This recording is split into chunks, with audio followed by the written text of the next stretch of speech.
Hello, everybody. Hello, Tele. Good to have you here. How are you? Oh, Tenny, Fine, he's. thank you. Oh, hello, Teniola. Good to have you here. Hello. Hello, Mabel. I think I should call you your. I should call you David and Mabel. I should not do family. Thank you. It's so good to have you here. I'm just gonna take a minute to introduce you guys and talk about what we are doing here today, and then we'll just start right away. So, the two T's with David and Mabel Ola. Welcome and thank you for joining me. If you are joining me, just say hello. If you can hear from me, just say hello in the chat box, whether you are on YouTube or on Facebook. Just let me know that you are here and let me know where you are joining me from. I say welcome and I say thank you. Welcome to the fourth episode of Conversations That Shape Destiny.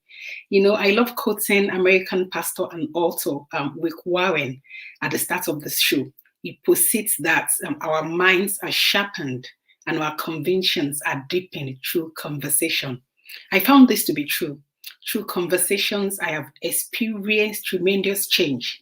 And by listening to conversations, I have received clarity. So having conversations are good, and that's what we'll be doing today.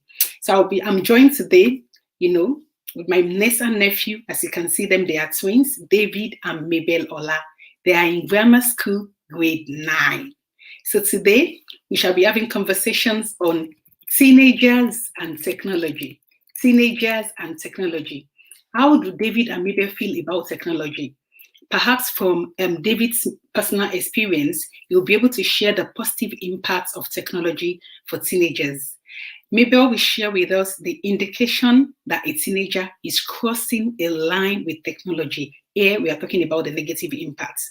And my sister, their mom, will add value to us parents by sharing with us those things we can do to navigate this phase, this phase of teenagers and technologies. And she will remind us of measures and restrictions to help us, in our journey with our teenagers. Thank you once again, Tenny and Tele, Mabel, and I keep saying Tenny and Tele, it's fine. We're having conversations, so I would say that it's allowed. Your mom is trying to join me, but I can't seem to be, I can't have her. I don't know what's going on here. I don't know what's going on. She's here, but I can't add her. Let me try and see. No. Okay, yeah, I can add her now. Perfect. Welcome to you, mommy. Hello. Hello, everyone. That's my beautiful sister. Her name is Sinuke Ola, Ayaba Ola, like I would always say. So welcome once again, and thank you for allowing Mabel and David to be on this program. Like I was saying before you joined us, that conversations are very important.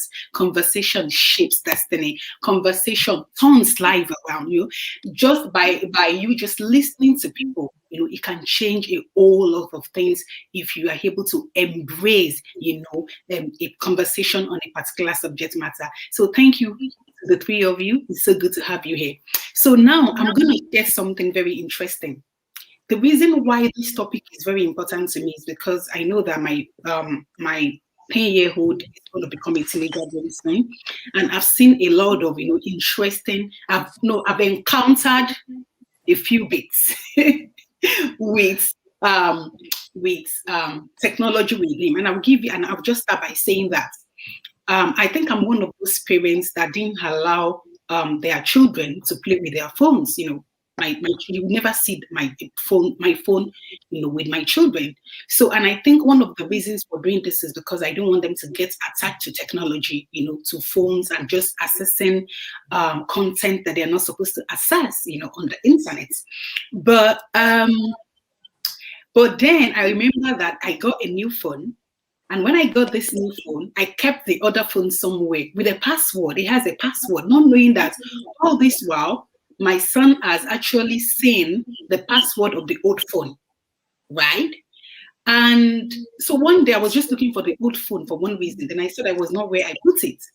And I think this happened recently. And I was looking everywhere, where is this phone? And I said, Jordan, did you take my phone? He said, yes. He's with me. I said, how can he be with you? You don't even know the person. He said, I know the person. I'm like, ah. Then I said, okay, then when I accessed the phone, I saw that he's been on so many sites, all these, of course, most of them are like, not even most, all of them are like all the Superman, Mario and all these games and everything. But I tell you, it starts from there if we are not being careful. So, I think I will come to you first, okay? And the reason is because I just want you to share an experience. This is the kind of experience I've shared. Share one, and after that, we'll now go back to David and Mabel, to start this real conversation. So, have you ever had this kind of experience? Tell us what is your experience? Okay, thank you very much, Sister Faye. Oh yeah, teenagers and technology. Very, very interesting topic, and a topic that really touches home when it comes to my children. Of course, they are teenagers now, and especially for David. And David, please pardon me. This is a conversation. So don't mind me mentioning your name. David really likes, to play games, to stay on his phone. And of course, we know how detrimental that can be to a child's development. We know how one click can be one too many, how that can lead to just clicking A can lead to B, C, D, E, and all the way up to Z. So it was initially challenging, but then eventually we had to sort of make decisions with regards to helping them help themselves.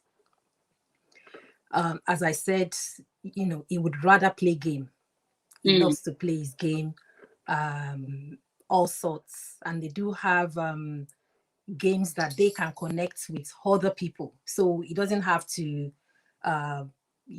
be with a friend. He can be in the privacy of his room and play games with others wherever they are. So we just had to put those boundaries in place by putting restrictions. And what we had to do in his case was we take away his phone from him. He knows that when he comes back from school, he needs to put it, by my bedside table. So that's what we do. That's the measure we've taken to sort of help him, to be disciplined, basically.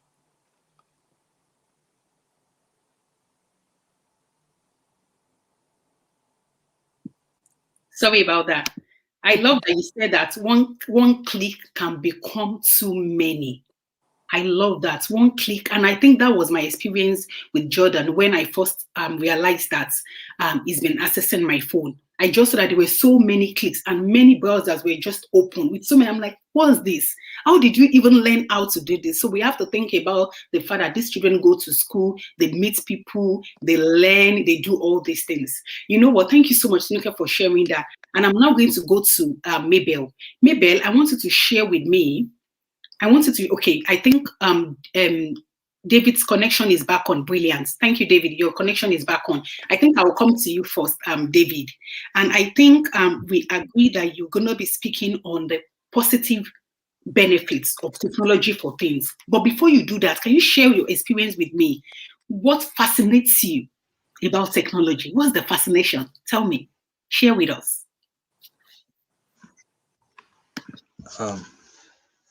I'd like to start off by saying that I think technology affects the way individuals communicate, learn and think, and it also helps society to function like a lot better, and it determines how people interact with each other on a daily basis. And technology continues to play an important role in society today, and it has a positive and negative impact on people, but I'd say that it's more of a it's more helpful than it is a burden. That's interesting. That's interesting. So what you're saying is that this is what fascinates you about technology, and you are very right. You said something. You said technology helps us to interact with other people, on a daily basis. This means that you can even be in, for example, technology is so interesting. I'm in Geneva here. You are in Cairns, yeah, in the UK, and see what we are able to do, all because of technology. So there are so many potential benefits for this to happen. We're able to have these conversations. We are able to put this conversation out there just because we have technology. And I love that. Thank you for the way you have simply put it. I will come back to you. David. But before I come back to you, I'm going to go to Mabel. Mabel, how are you? I'm good, thank you. Brilliant. So tell me, what fascinates you about technology? What fascinates you? What's this thing about teenagers and technology? The fact that it can allow you to access so much information and learn things that you possibly may not have known about the internet or about technology, and the advancements being made in the world because of technology, like electric cars, and how we might at some point might not need to use petrol or diesel anymore. That's very interesting. Can you say that again? The whole thing? Or... You said something about diesel. Oh no, I was just saying that technology has made us, for example, technology has allowed us to have electric cars. And if we keep on with the production of electric cars and just switch a few things around, then at some point we might not need diesel or petrol for cars anymore. Oh, can you see the way these children think? Thank you so much, Tenny. That's so profound. Thank you so much. That's so profound. Yeah, and that's true. And hence the reason we have electric cars. I think the first time I saw an electric car, I was so fascinated. I stayed by it. I was watching and looking. I'm thinking, oh my God, what's happening? What's going on? So thank you for that reminder. Technology can do so much for us. Technology has made our lives so easy and so better. Now, I'm going to go back to David. David, now, I want you to tell me about one potential benefit, just one that is close to your heart. I know that you defined what technology is, but I wanted to tell us about one potential benefit that is close to your heart, because some parents are watching, and like me, like myself, I'm going to, my Jordan, your cousin, is going to be, like going into his teenage years very soon, maybe in another 2 or 3 years. And I really want to learn so much to know what to do and what not to do. So why should I free him? Do you understand? Why should I get him a phone now? For example, I was supposed to get him a phone last year, but I decided not to, because I felt that if he does not have a phone and he's already using mine, going on all sites and everything. And I said, okay, you know what? We are not getting you a phone now until when you are able to take more responsibility, when you are able to restrict yourself from doing what you're not supposed to do, online. So tell me, I know that having a phone for a teenager, it's beneficial. For example, when your parents go out, they want to talk to you and all this is good, yeah, right? So I wanted to tell me, what does a potential benefit, what does it mean to you? What do you want to say to other parents out there that, oh, parents, this is what this potential benefit, this is what it will mean to your teenager? Over to you, David.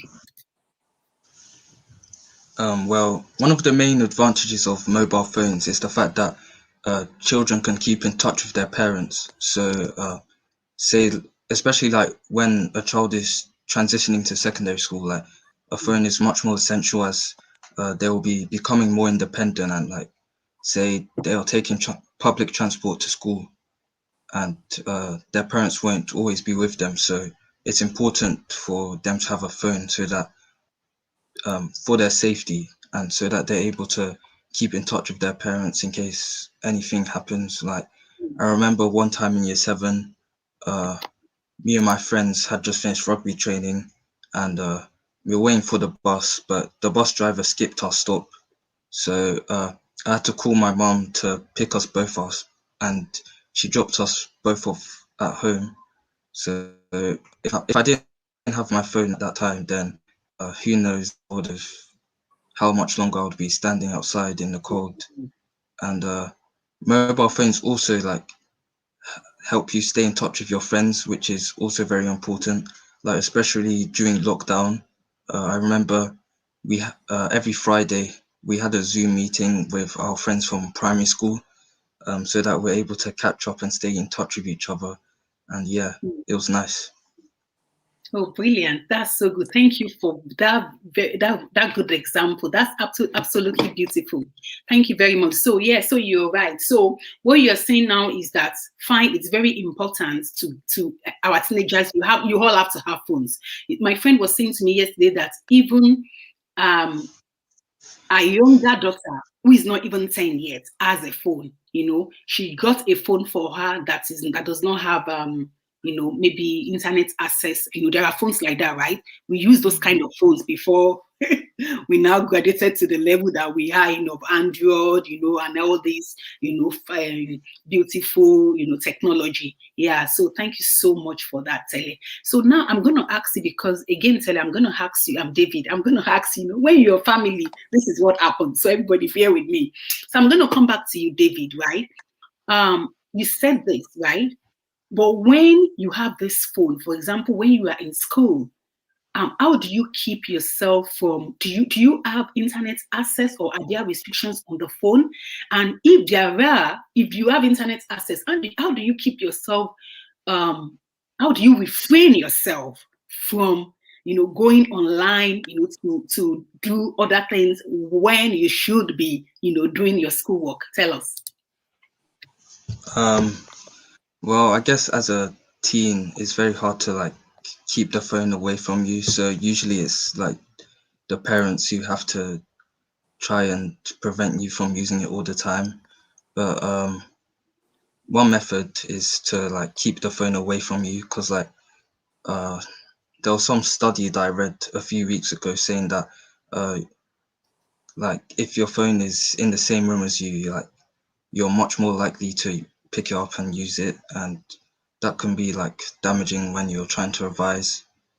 And yeah, and also the parents can like look it up somewhere and keep it away from you as well. So it's a mixture of the parents' responsibility and the child's responsibility to make sure that you're not getting distracted by the phone. Wow, this is brilliant. Thank you so much, David. This is brilliant. Parents, please, I hope you can hear David, all those juicy truths that he has passed on to us, that we just have to take responsibility as well. That is so profound. I love that. Saying to parents that, yes, you are the parents, we will try to do our best, but we are teenagers. Try and understand, and we will be glad for you to take responsibility and do the needful when we cross our boundaries or when we cross the line. That's so beautiful. Thank you so much, David. Thank you so much. Now, I want to go to Mabel. Mabel, I want to ask you.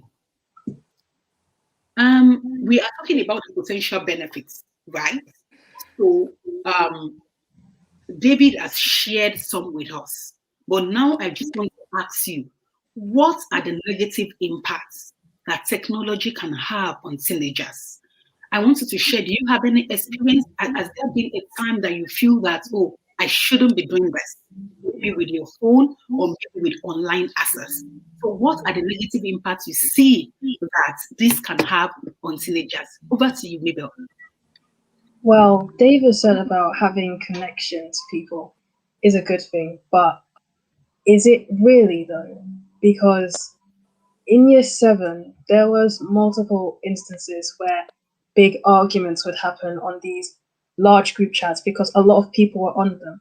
I remember there was one particular group chat because it had 2 different year groups from 2 different schools on it. And because of that, there was like an argument happening every single week. And I remember one time it got so bad that they had to take it up with like the head of year in both year groups, in both the different schools. And being able to, like, on the internet, when you're on social media, I've had friends tell me that they've had older men try to contact them, which is obviously not okay. So having that connection to other people is not always a good thing.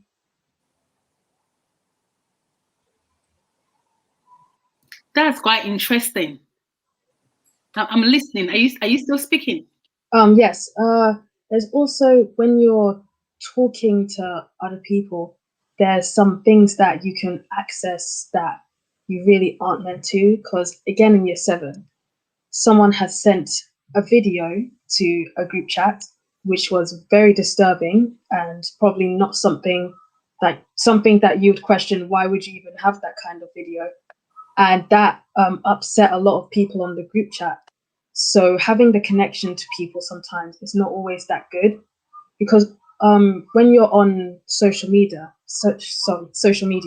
and you're connecting to others, that could make way for cyberbullying and having like harassment from other people, like someone keep on messaging you, I don't know, asking where you live or something, or they just won't leave you alone.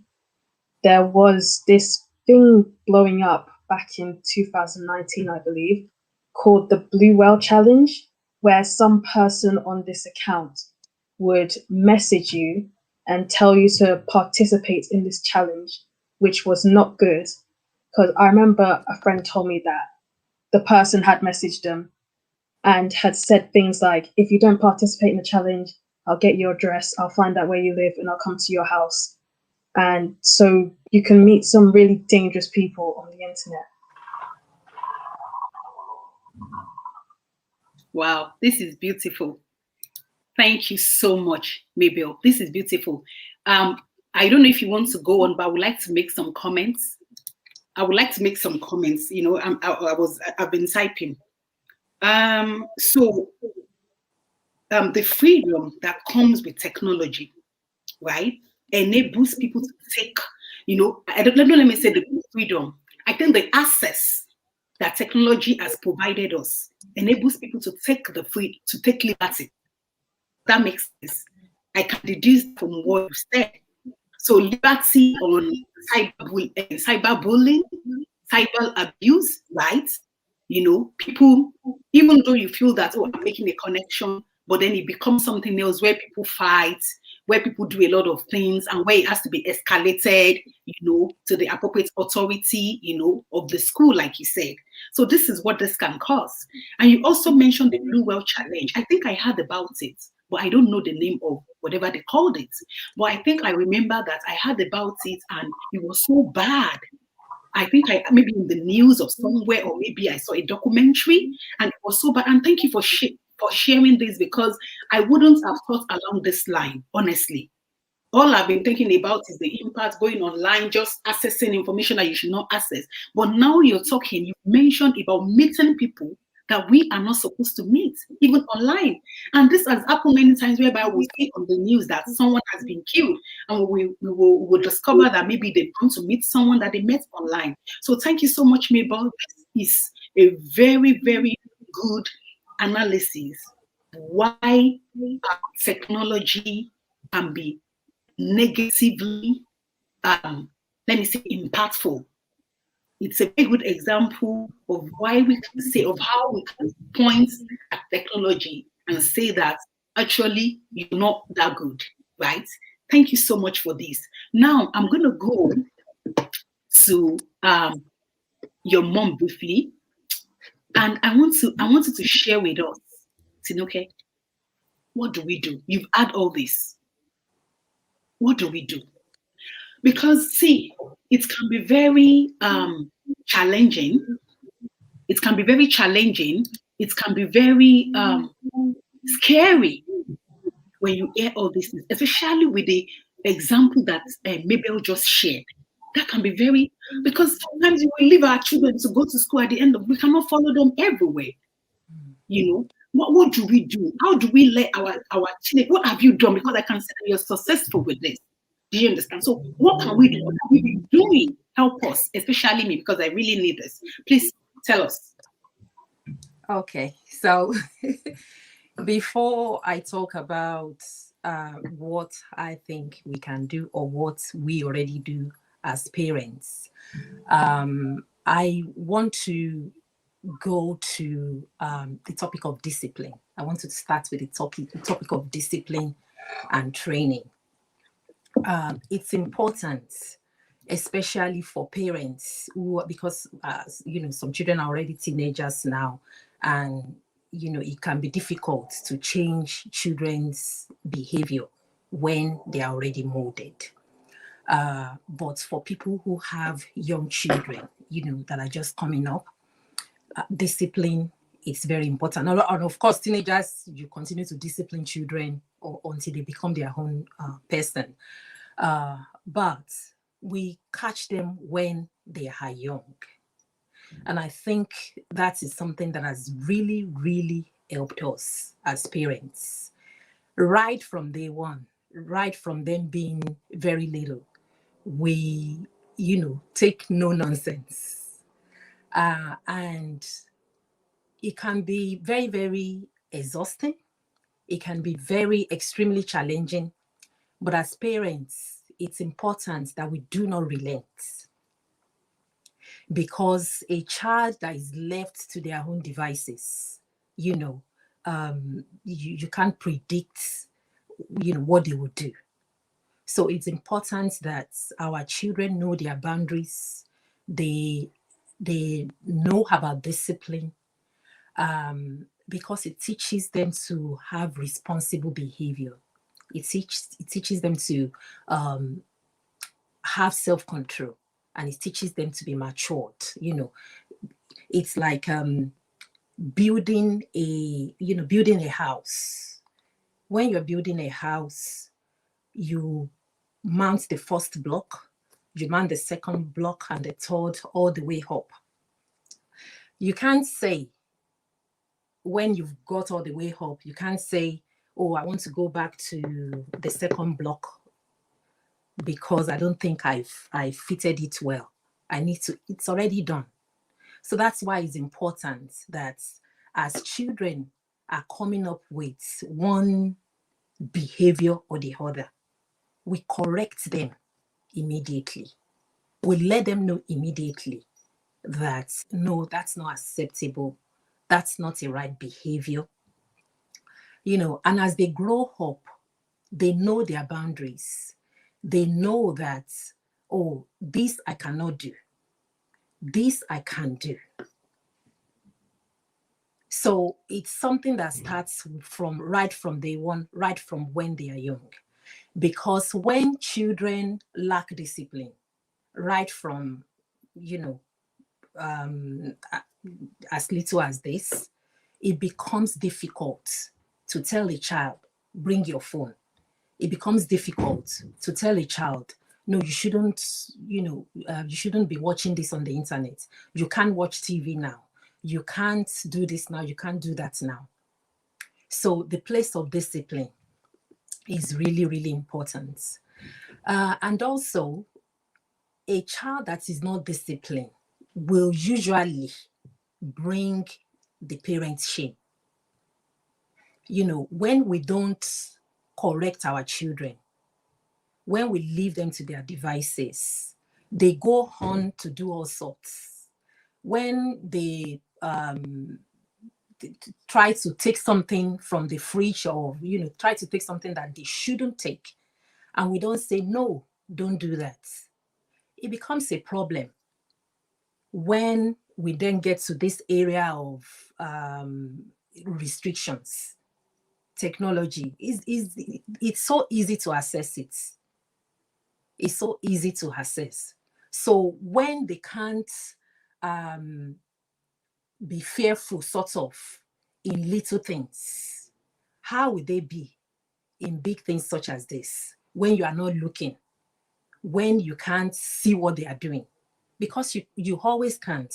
And I give it to their school, their teachers. When they get to school, they are not allowed to use their phone. They have to take their phone. They have to turn their phones off until the end of the lesson. And really, the reason we got them the phone in the first place was because they were going to start going to school on their own. We wanted them to stay connected to friends. We didn't buy it for them because they would be playing games or because we want them to be accessing content on the internet. No, that's not the reason why. But that comes with it. That comes with it.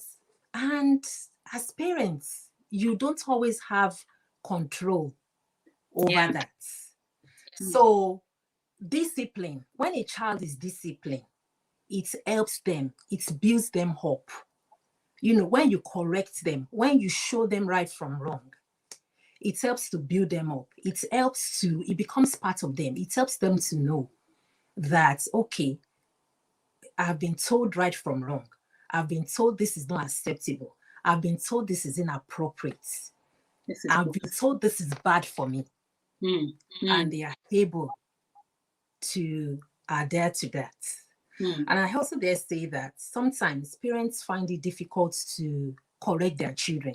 And I've been in that position in the sense that sometimes I feel like I do it too much. Sometimes I feel like, oh, you know, these children, because I know how I felt when we were growing up. I remember sometimes when mommy comes back home, her voice, I'll just block my hair, like, oh gosh, she's there again. I don't want to, you know, right from the door, she's saying, oh, you these children, you've done this again, you've done that again.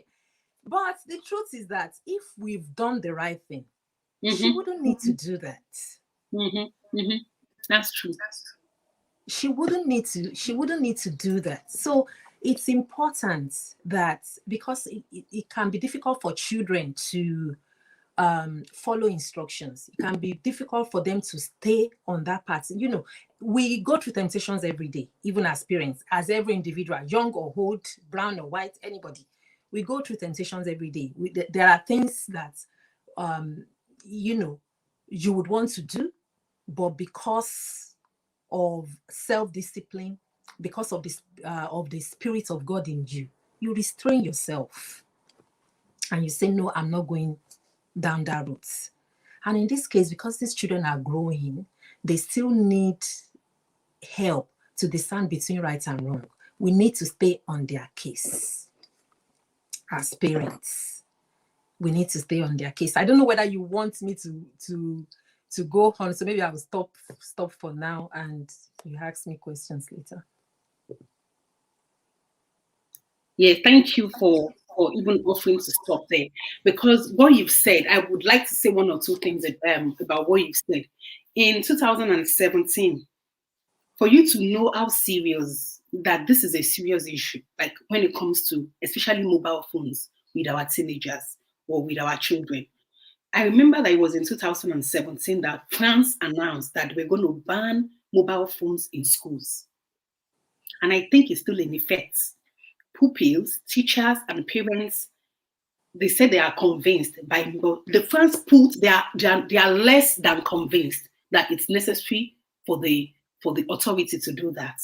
But the government decided to put that measure in place, prohibiting the use of mobile phones in primary, junior, and middle schools. No, I'm even surprised. Why would children in primary school have a phone? Do you understand? So I think that sometimes we can go too far in the name of our children having this, mobile phones. We can go too far. And so and I love what you said, that training and discipline. And I love when you said it, because when you were talking, I told myself, first thing first. What is the first thing first with our children? What is the first thing first with our teenagers? Before they get to that stage, being a teenager, there are some work that we must have done. And I thank you for back to the foundation, right? To let us know that, come on, actually, parents, you have work to do. even before a child gets to that stage. I'm just going to leave it to you to continue. So how can we continue to navigate? What can we do? Because it's a real issue whether we like it or not. Please help us. Yeah, I'll just say one or two things more about discipline. And I will refer us to the Word of God, because, we can't take the place of God away from anything that we do. The Bible makes us to understand that this discipline is an expression of love. And as I mentioned earlier, I said at a point I was thinking, am I doing it too much? Because you could see their faces when you start to talk, sometimes. But we had to sit them down one day, myself and my husband, and we said, because I thought about it, and I thought, how must these children be feeling? What are they thinking? And we had to sit them down, and we said, we talk to you all the time. We correct you all the time because we love you. Because we love you. When you have a most prized possession, you don't put it out, just anyhow. You shield it. You keep it in, the innermost part of your wardrobe. You look at it every day. You polish it. You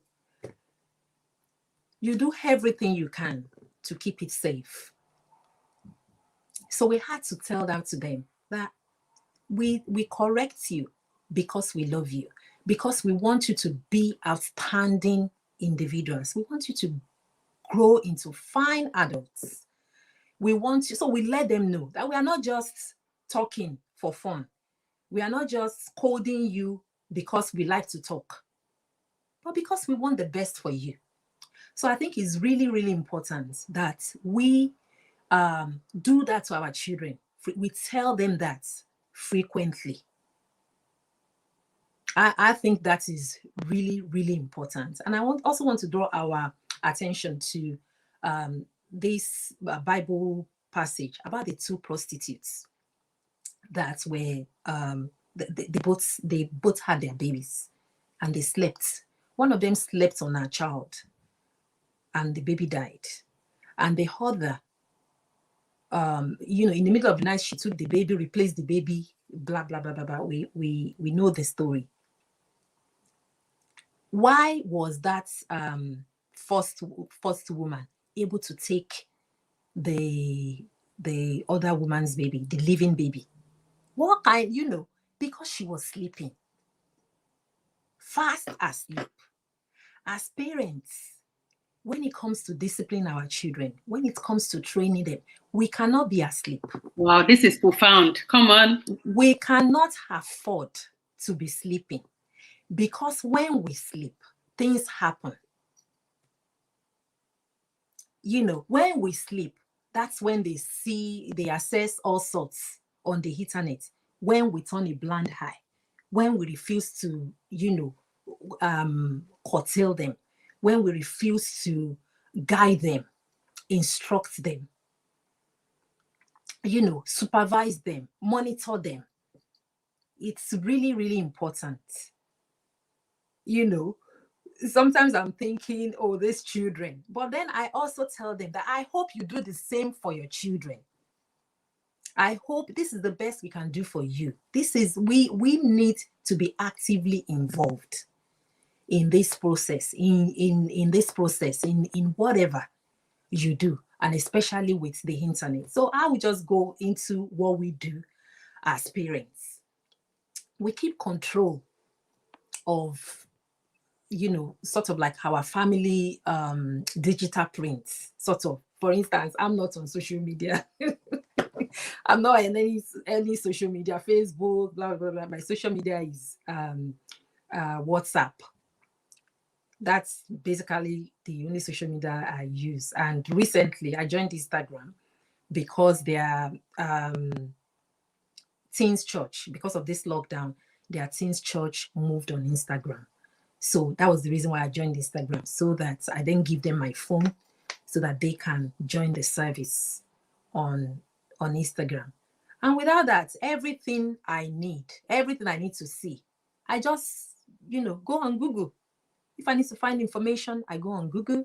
If I need to whatever, if I can't find it in books, if it's too difficult to find, even meanings of words, Google is your friend.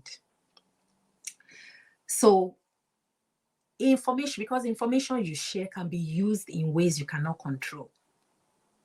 You don't know who is out there. And sometimes you share things innocently, without thinking, and then it comes to haunt you years later.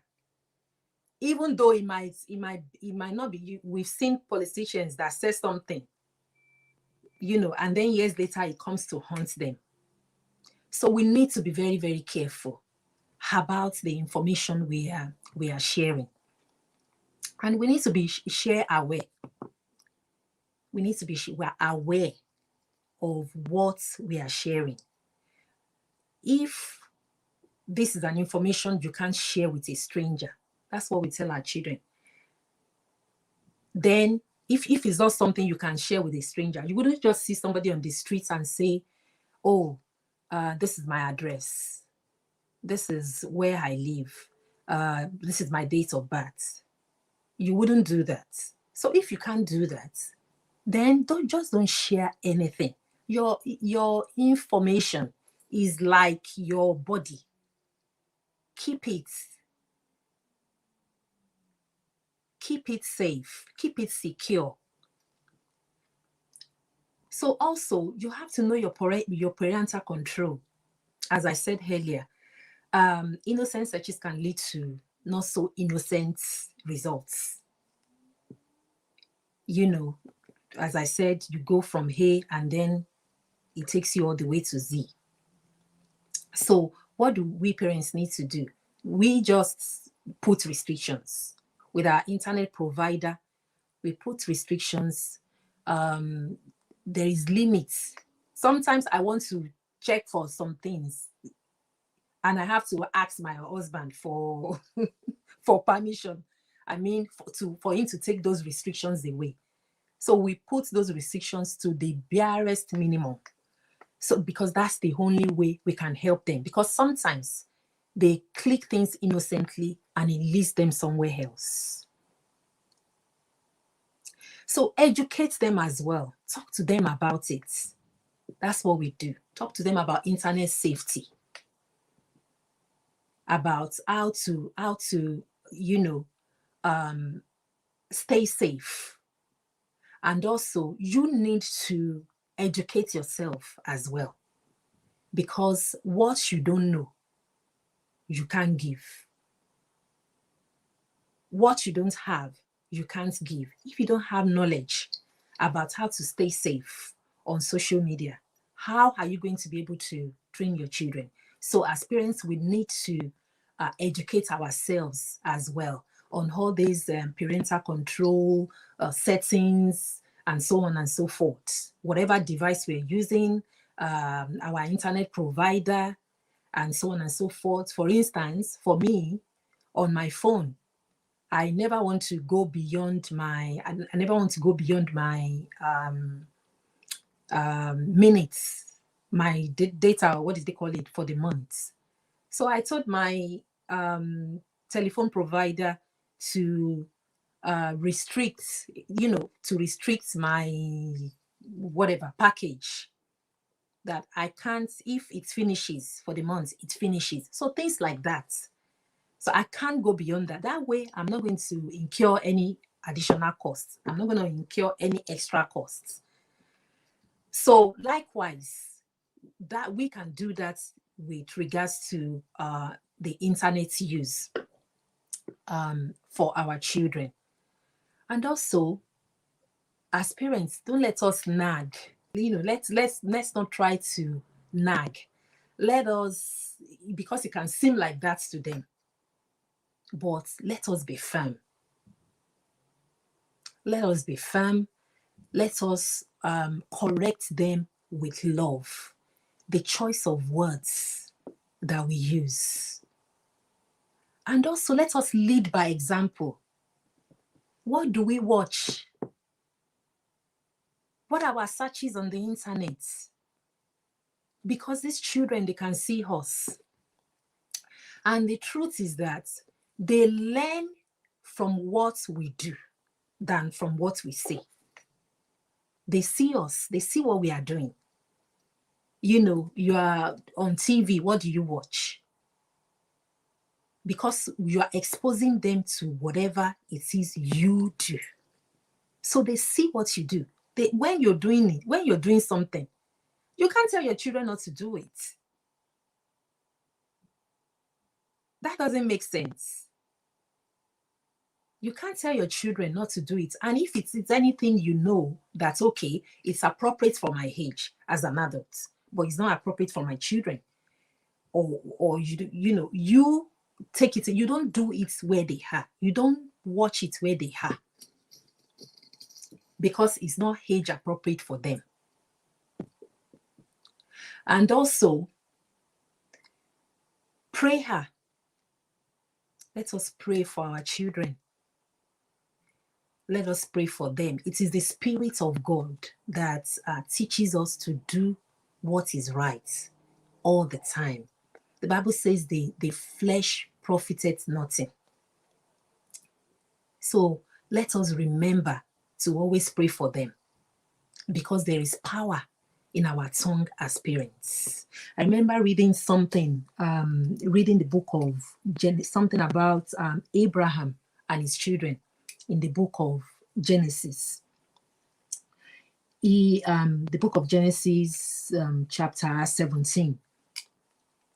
When God was telling him about his wife is going to conceive, and he was talking about the unborn child. And what did Abraham do? He told God, okay, I'm sure he must be thinking, you're only talking about this child that I don't even have. I have Ishmael already. He said, only if you can bless Ishmael. And God said, with regards to Ishmael, I've heard you. So to me, this shows that and God blessed him. And God, because why? Because Abraham interceded on his behalf. So as parents, we need to always lift our children up in prayer. There is a lot out there. There is a lot out there. Let us correct them when they need to be corrected in moderation. You know, everything, let's teach them that everything is in things, we need to do everything in moderation. And we also, as parents, need to be careful of their feelings. Let's be careful not to talk them down. Let's be careful not to destroy their confidence. Let's always remember, for instance, when we're growing up in school, of course, we've gone past that age, and they are in that era of their life now. When we do assignments, we go back to school, they mark it, we do the correction. Why are we doing that? So that we become master. We become master at it. So that we don't make the same mistake again. We don't get it wrong again. So the teachers, they teach us, they mark it, and so that the next time you see the same question, you know what to do. So that's why it's important to correct these children, because if we don't correct them, they will not know. The Bible says that as the arrow is in the hand of the mighty, so are the children in the hands of the parents. God has deposited that power into our hands. You know, the arrow is useless without the skill of the mighty. So if we as parents do not build ourselves up, if we do not educate ourselves on how to support these children, then the arrow is useless in our hands. So that's all I have to say for now. So discipline is very, very important. Let's educate ourselves and let's teach our children not to be perpetrators as well. Because Mabel mentioned people bullying on the internet, people being on groups in school, and then starting fights and doing all of those things. When we teach them, when we train them, when they have boundaries, they wouldn't do that. And you know what that will do to the society? It makes the society a better place. When children are trained, when parents take responsibilities for their children, it makes the world a better place. It makes the society a better place. It makes out there safe for all our children.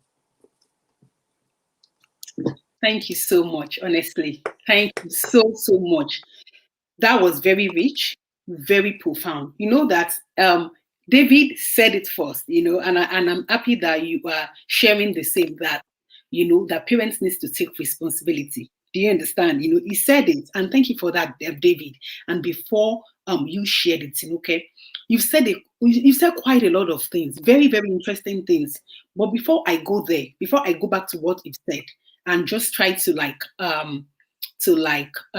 reaffirm or emphasize them, I want to ask Mabel and David. I will go with who should I go with first? I'll go with Mabel first. Women's first, David, do you know that thing? Women's first. So I'll go with Mabel first. So Mabel, I think both of you were the one that informed me that the age to actually join Facebook, most of the social media platforms, Facebook and Instagram, has changed to 13. And when you told me, I actually had to go and check because I knew that before it was 18, but I think they changed it. So are you on any social media? Are you on Facebook or Instagram? No. No, okay. And what about you, David? I'm on neither. Okay, good. Okay. So, because for me, I'm not speaking for you, and I'm not speaking for all the children out there, and I'm not saying it's wrong. So I don't want anybody to get me wrong. But I remember that I had a conversation with one auntie a very long time ago. She has two beautiful girls, and the older girl was entering the university, gained admission into the university when I met her, and we're just having a chat at the barbecue that day, at the barbecue party. And they were both talking about it, and she was showing the mother some pictures, and the mother said, "Oh, it's freaking her because she just joined Facebook. That's because she's just 18." And I'm like, wow. But before that happened, I knew that I've seen some children online before 18, like that would be 13, 14. I'll be like, oh, how did you even get on air? You're supposed to be 18 before you join back then. And she said to me that, oh, that I told my girls it's not happening until you are 18, and that they agree, they're happy with it, and now they are on and they're happy. And that day I made a decision too. And these are the things that conversations does to us. Do you understand? I'm not saying that it's good. I'm not saying that other people should do it. I'm only sharing what I intend to do. Does that make sense? So, and that's the reason why I'm asking Mabel and David if they are on there. Now, I'm going back to you, Tinuke, because you said a lot of things. First, you talk about putting controls in place. You talk about parental control, and I love that because I remember, and I think that parents can learn from this as well, because I remember that when we started this online thing with our children, when COVID, when the pandemic started, it was having his piano lessons online. So we had to, allow him to use the computer by himself, to do a lot of things, to train himself to. But you know what my husband did? My dad puts internet access, the Wi-Fi restriction on the laptop. So, for example, if we have the timetable, like he's going to play piano on Wednesday, on Monday, and on Friday, for example, on his timetable. So it's only when if he picks the laptop Sunday or even Monday before that particular time that was going to have the lesson, it won't work. It won't, there's no internet, nothing, there's nothing they can do. So I think that a parent can learn from this. So even when he picks it up, at those times, there's nothing he can do except for those particular times. So when you were talking about it, so I remember that parental restrictions are very, very important, because innocent searching can lead to not so innocent searching. And something happened last week that I'm going to share. My second born, 8-year-old, listen people, 8-year-old was had a meeting with someone online, and he so much loves it. Like, oh, I'm going to have my meeting now. He has the meeting every Wednesday at 4:30, and he was like, I'm going to have the meeting now. And after he finished meeting, I was still in the bed. I think I was still walking, and he said bye-bye to the person, and my husband heard him, and I was expecting him to come out, and say, I have finished, but he stayed on there. So he knew, and give an example that we are not supposed to be sleeping. We are supposed to be on guard.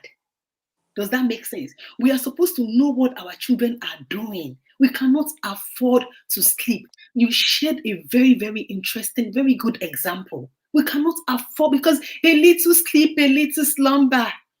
You understand? You are still sleeping. You're looking away. Before you know it, something else is happening. And then my husband stood up after he gave him like 5 minutes, and he said, And he stood and said, I knew. Come out from there. Then he called me and said, can you see what he was doing? He finished the meeting and he went online. 8-year-old. Hey.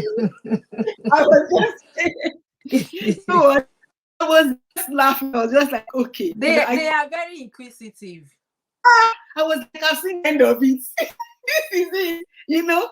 We laugh and everything like that. And I'm like, I just can't believe it. What were you looking at? I look at the game Mario, and and he didn't even go on YouTube. He was typing it on. So we cannot afford to sleep. Thank you so much for that. That was so profound. Then he said, educate yourself first as parents. I've never had this before. Okay, thank you. Educate yourself first as parents on staying safe on social media, and then educate your children about internet safety. How can you give what you don't have? If you don't even know what is going on out there, how can you share with your children and say, this is going on, be careful, do this, do that? Yeah. Another thing that you said that I love, you said, they learn from what we do. So be careful what you do. Don't stay online. So what you're trying to say there, this is where I interpreted it. Don't stay online every hour of the day and expect your children not to do the same. Do it in moderation, yeah. Do it in moderation so that your children can do it in moderation. See, I've been out, I will see parents, they are crossing the wood with their children, and they're on the phone. And I'll be like, seriously, like on the phone, on the wood. So what do you expect that child to start doing later? Yeah, by the time they start getting used to it too, they want to do the same thing. So please, parents, I hope you're listening. Our children learn from us, so be careful what you do. Don't stay online every hour of the day and expect your children not to do the same. Remember, when you give them a mile, they go how many miles? 10 miles. That's what they do. So pray for them that the Spirit of God will lead them to do the right thing. That is so important. It's very important to pray for our children. And you also said that be firm. It's not about nagging them. It's not about saying to them that, don't do this, you're on this thing again, you're taking this. No, be firm. Be respectful as well towards them. Make them understand, right? That's common. This is for your own good. And I love it when you said that, we expect you to do the same for your children. That's so beautiful. And that is education. That is going all in and letting them know, that this is what we are saying. It's not about shouting. It's not about saying by force, by fire, you have to listen to me. If you don't listen to your parents, you go to your fire. That's not what we are talking about here, right? We are talking about being firm, and just teaching them, being firm and showing them the right way. Thank you so much. It's been so awesome. I'm going to go to Mabel and Tenny now. Mabel and David now. I'm sorry. And I think I'll go to David first. And I'm going to ask David, I want to share something with us. I want to share with us. Feel free. I would just want to hear you speak about technology. Is there any last word for me? Is there anything I've said that you want to emphasize? Is there anything I've said you want to reaffirm? Please go ahead, David. Yeah, I'd just like to say that despite like everyone saying that technology is bad based on like how you can't, like there's so many like websites that you shouldn't be on as a child. I'd just like to say that I think like children nowadays are like more aware of the problems in social media, which is probably why the required age for Facebook has gone from 18 to 13. Because like back then when Facebook had just first come out, like people weren't as aware of the problems on the internet. But now like they're teaching children in schools about the internet safety, and yeah, now children are like much more aware of the dangers on the internet, and yeah. That's very good. Thank you so much, David. Like, and you are very right. If my Elnathan, 8-year-old, is the one that will tell us that we should not call him Elnathan. Elnathan is English. Elnathan is French. So we should say Elnathan. So that's the reason why I said you may be wondering. So, so like that, and that is the reason why my son, as an 8-year-old, knew where to go to. That definitely this thing that we watch on TV will be here. So they are more aware. There's a lot of awareness, even from watching TV alone. Yeah, there's awareness from going to school, speaking to their friends, because some of them, they have friends that has phone, friends that are very, very active on social media, or maybe their parents are active, so they see all these things. My children, they are aware that I'm very active too on social media. So, but they know that I'm active for the good reasons, right? So, and thank you so much for that. And that's very important that everyone is aware, no matter how young, they are all aware that, a lot is going on. Lots happening on social media, and it's just the world that we are in right now. And it is how we make use of it that it's important. Thank you so much for that, David. I'm going to go to you, Mabel, and I wanted to share your last with us as well. Do you want to reaffirm something? Is there something else you want to share with us? Do you think that there are other negative impacts that you have not shared? Over to you, Mabel. Well, negative impacts and positive impacts just depends on how you use the internet.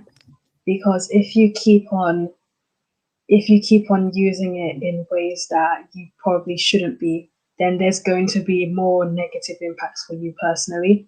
But if you're using it in consideration and using it for good reasons, then there's going to be more positive impacts for you.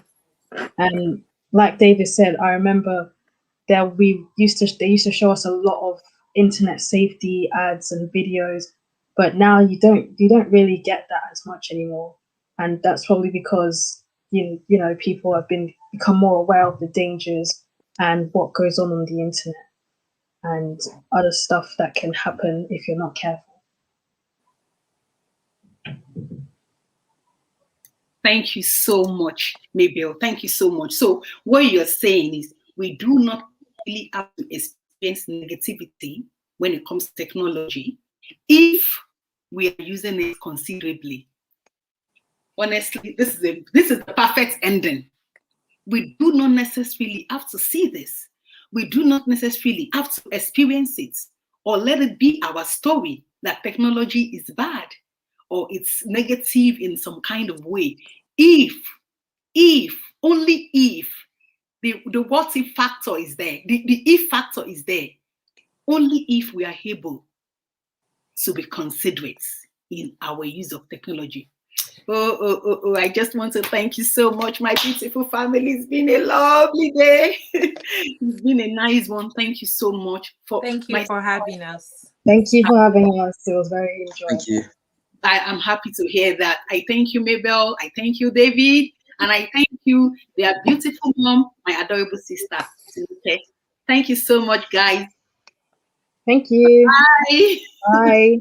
Bye. Bye.